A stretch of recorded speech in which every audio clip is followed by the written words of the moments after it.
ഇത് വെള്ളക്കൂവ, കപ്പക്കൂവയെന്നും പറയും. ഇതിങ്ങനെ വൃത്തിയാക്കി എടുക്കുക. ഇങ്ങനെ വൃത്തിയാക്കി തൊലിയെല്ലാം കളഞ്ഞ് വെച്ചിട്ട് ഇങ്ങനെ അരിഞ്ഞ് വെയിലത്തിട്ട് ഉണക്കും. അറിയാം തന്നെ. ഇത് നമുക്ക് കപ്പ പോലെ തന്നെ പുഴുങ്ങുകയും ചെയ്യും. അപ്പം തിന്നുമ്പോൾ നമുക്ക് ഇച്ചിരി നാരുണ്ടാവും ചവച്ച് തിന്നുമ്പോൾ. പക്ഷെ ഞങ്ങൾ തുപ്പിക്കളയാറില്ല. ഞങ്ങൾ ചവച്ചങ്ങ് വിഴുങ്ങും. ഞങ്ങൾ ഉപ്പത്തൊന്നുമില്ല, ഞങ്ങൾ വിഴുങ്ങും. അത് കഴിഞ്ഞ് പിന്നെ ഇതുപോലെ അരിഞ്ഞ് ഇതുണ്ടാകും. അത് എന്ത് ചെയ്യും? ഇത് ഇങ്ങനെ എടുത്ത് വൃത്തിയാക്കി ഇട്ടിട്ട് അരിയും. അരിച്ച് ഉണക്കിയിട്ട് മിക്സിയിട്ട് പൊടിക്കും.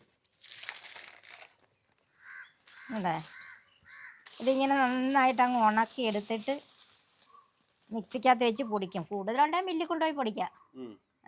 ഞങ്ങൾ കൊണ്ടുപോകാറില്ല. ഞങ്ങൾ പിന്നെ ഇങ്ങനെ കുറേശ്ശെ ഞങ്ങളെടുത്ത് പൊടിച്ച് അരിച്ച് പിന്നെ പുട്ട് പുഴുങ്ങുമോ, അല്ലെങ്കിൽ ഇങ്ങനെ ഈ അലുവ വിരകുന്ന കണക്ക് വിരകി എടുത്ത് അണ്ടിപ്പരിപ്പൊക്കെ ഇട്ട് നെയ്യൊക്കെ ഇട്ട് അങ്ങനെയും കഴിക്കും. ചിലപ്പോൾ ഞങ്ങളുടെ ഭക്ഷണം അതായിരിക്കും വൈകിട്ട്.